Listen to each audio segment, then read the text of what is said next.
This is Lisa from Mobile Tech Review, and this is the HTC HD7 running Windows Phone 7. And this is going to be available on T-Mobile on November 8th.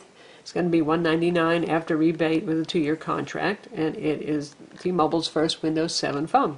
So you can see this is a very different looking phone from anything you've seen from Windows Mobile in the past, because they've redone everything from scratch. But this is about the hardware. You can watch our video review of Windows Phone 7 software and features if you want to learn more about that. This is a 4.3-inch display. This is really the HTC HD2 reborn again. The hardware is pretty much identical. It's got the same 1 GHz Snapdragon CPU. It's got 8 gigs of storage. About the only thing that is really different other than a cosmetic makeover is the camera button over here, because Microsoft mandates for Windows Phone 7 that there be a hardware camera button. And that's why the poor HD2 couldn't be upgraded to Windows Phone 7 officially. So the volume controls over here. This is a kind of slippery plastic, I guess. It's faux chrome surround here, and unfortunately it makes the phone kind of hard to hold on to and grip, because this is a large, heavy phone, let's face it. And if you grab it by the sides, compared to the old HD2 that had a matte finish on the sides, this bugger wants to slip out of your hands. So be careful when you're pulling this out, especially if your hands are a little bit slick. Power button is up top here, the power wake button. And here we have the required Windows Phone keys, which is the back button, the Windows Start menu key that takes you back to this home screen, and the search button.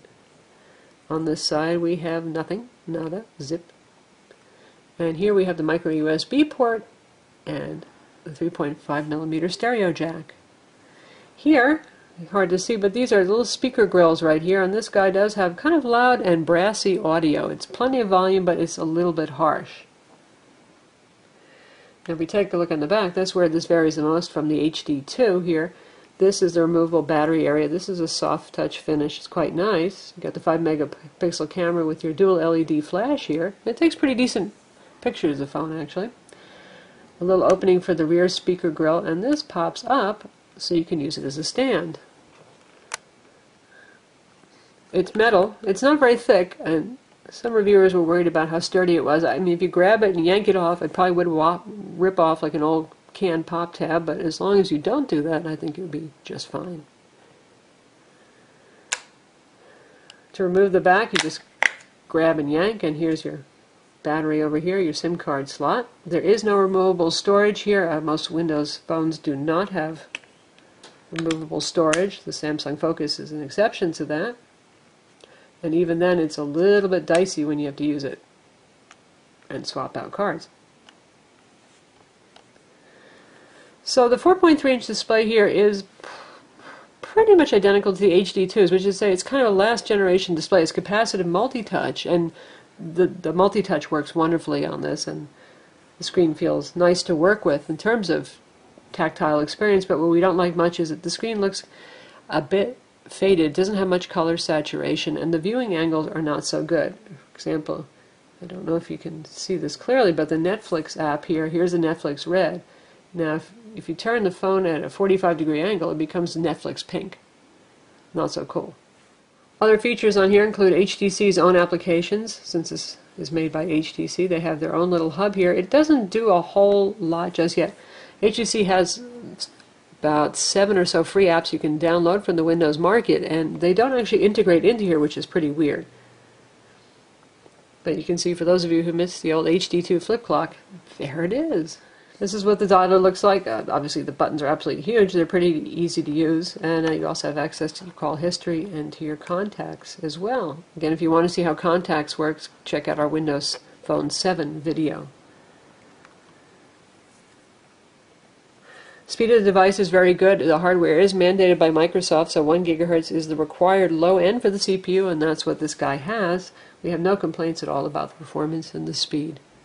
Battery life on this, not that good. It is powering a 1 GHz last-gen Snapdragon CPU, which is pretty power-hungry and a very large display. You're definitely going to want to charge this guy every night, and if you use it heavily, you might want to top it up during the middle of the day.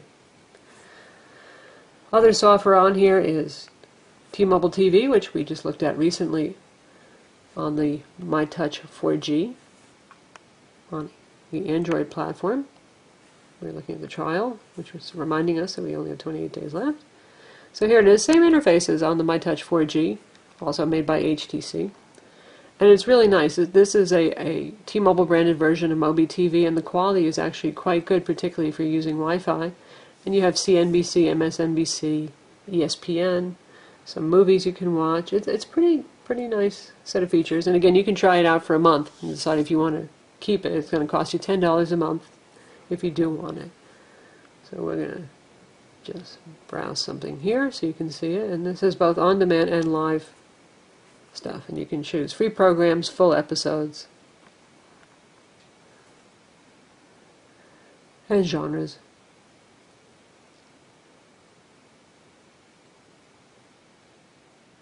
This phone has 3G HSDPA. The Windows Phone standard does not support 4G yet, unfortunately, so you're going to be using 3G.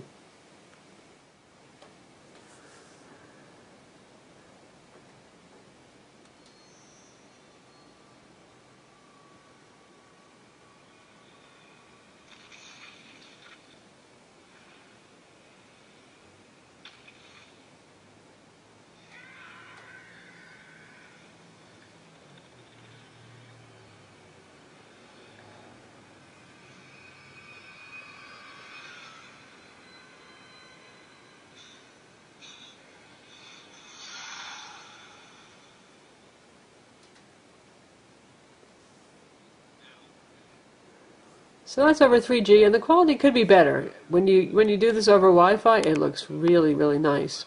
But over 3G, it's going to be a bit blocky, especially because it's stretched out. Being a 4.3-inch display, this is the largest Windows Phone display on the market right now, so you're stretching those pixels out. The phone also ships with Telenav. Of course, this has Bing Maps and location services on here because that's part of Microsoft's suite for Windows Phone 7. Telenav's added by T-Mobile for turn-by-turn spoken directions. And it's the usual interface you've seen. They've tried to style it after the new Windows Phone look, which with no separator lines or anything like that. But there is no side-to-side carousel because they really do only have this number of menu commands. So if you just want to check yourself out on Maps, and it's downloading this over 3G, which works just fine. Supports pinch zooming.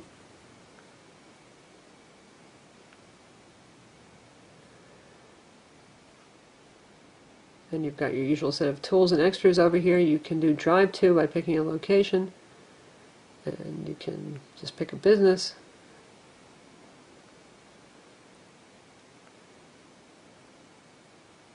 Looking for most popular coffee spots in the area, and it gives us a list of those. And we can tap on any of these to drive to them. So that's Telenav. Again, that one also costs $10 a month if you want to use it, or you can just rely on Bing for POIs and map services as well. So that's the HTC HD7. This is T-Mobile's first Windows Phone 7 device. It's available November 8th for $200 after rebate with contract. It's a solid piece of hardware, definitely.